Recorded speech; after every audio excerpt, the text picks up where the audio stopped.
dầu nó cái rồi một cà phê con đun để con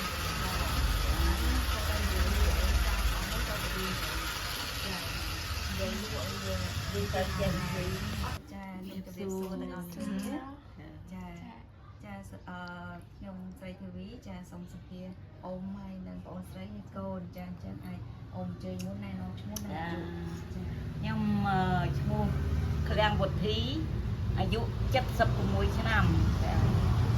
76ចាចំណែកខ្ញុំឈ្មោះច័ន្ទសវណ្ណអាយុ32ឆ្នាំចាហើយនេះគឺជាកូនប្រុសរបស់ខ្ញុំឈ្មោះបញ្ញលៈអាយុ4ឆ្នាំចាចាអាចណែនាំពីការរស់នៅគ្រួសារកូនប្រុសរស់នៅជាមួយអ្នកណាដែរចារាល់ថ្ងៃខ្ញុំធ្វើការនៅភ្នំពេញហើយជួលផ្ទះដើម្បីលក់ខោអាវជូសចាហើយនឹងកូនប្រុសនៅមួយខ្ញុំហើយនឹងម៉ែចាមួយខ្លាំងមួយធីក៏នៅមួយចាហើយការងារប្រចាំថ្ងៃអាចណែនាំអាវិនណែនាំអ៊ំគាត់ធ្វើអីវិញធ្វើអីខ្លះហើយកូនធ្វើអីខ្លះគាត់ចូលរៀនឬមកការចាអញ្ចឹងចារាល់ថ្ងៃខ្ញុំធ្វើការនៅក្រុមហ៊ុនឯកជនមួយខាងក្រុមហ៊ុនជប៉ុនខាងក្រុមហ៊ុនដៃជីឡៃចាហើយម៉ែគាត់នៅផ្ទះគាត់ជួនកាលគាត់លក់ខោអាវជួនកាលដាច់ជួនកាលដាច់ហើយកូនប្រុសគាត់អត់បានចូលរៀនទេដោយសារតែគាត់អត់ទាន់គ្រប់អាយុ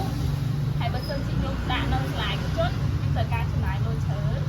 តែខ្ញុំរត់អត់រួចចាអរគុណច្រើនហើយសូវមានបច្ច័យតែអញ្ចឹងប្រភពចំណូលវិញគឺមានប្រាប់ហើយចាប្រភពចំណូលប្រចាំខែប្រហែលជាប៉ុន្មានដែរសម្រាប់ប្រចាំខែបើលក់កៅអៅជួនកាលមួយថ្ងៃបាន10000ជួនកាល20000ជួនកាលអត់ដាច់អត់សក់ពីខែអត់លក់អត់សម្រាប់ការធ្វើការងារគឺប្រាក់ខែធម្មតាបាន150ប៉ុន្តែគេកាត់ពន្ធអីទៅទៅសល់125ចាដូចជាថាខែឃើញនឹងអត់ប្រាក់ខែអត់ហើយក្រុមហ៊ុនឯកជនហ្នឹងគឺការប៉ັດគេគិតជាភាគរយប៉ុន្តែដោយសារឥឡូវហ្នឹងខ្ញុំធ្វើការលក្ខណៈ full time ទៅបានគេឲ្យជាប្រាក់ខែចាតែបើសិនជាមានភ្ញៀវបិទអីចឹងបិទខេសអាហ្នឹងបានយើងបានcommission វាខ្ពស់ដែរតែខែខ្លះក៏ធ្វើអត់បានខែខ្លះធ្វើបានអត់បានចាមានការលំបាកដែរទេសម្រាប់ស្ថានភាពហិរញ្ញវត្ថុប្រចាំគ្រួសារ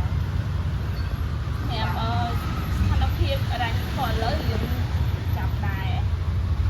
ចាក់ខ្លាំងតែលក់អត់ដាច់ហើយពីខែ3ការងារបែបcommission ចាហើយខែបានតិចអត់សិនលក់ចាអញ្ចឹងមានការលំបាកក្នុងជីវភាពចាអូនមើលទៅគាត់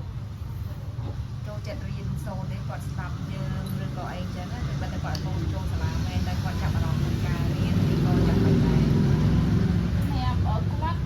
ឥឡូវអត់សូវចង់រៀនរឹងរូបចាដោយសារគាត់អត់ទាន់ចូលរៀនអញ្ចឹងសម្រួលទីតែសម្រាប់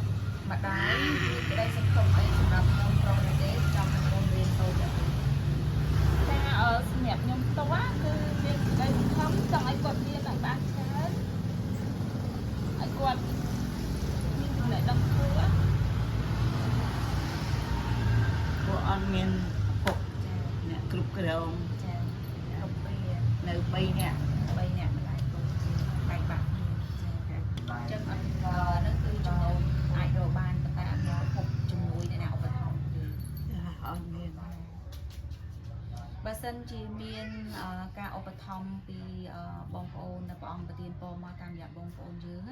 ចាពីព្រះអង្គប៉ះពាល់ចិត្តកូនព្រះអង្គណាម្នាក់សង្ឃឹមថានឹងមានការផ្លាស់ប្ដូរអីខ្លះប្រែប្រួលអីខ្លះក្នុងជីវិតគ្រួសារបើសិនជាមានបងប្អូនខាងព្រះធ្វើការជួយខ្ញុំគិតថាអាចនឹងមានការផ្លាស់ប្ដូរទៅការរកស៊ីក្នុងអាចជួយឲ្យកូនបានចូលរៀនច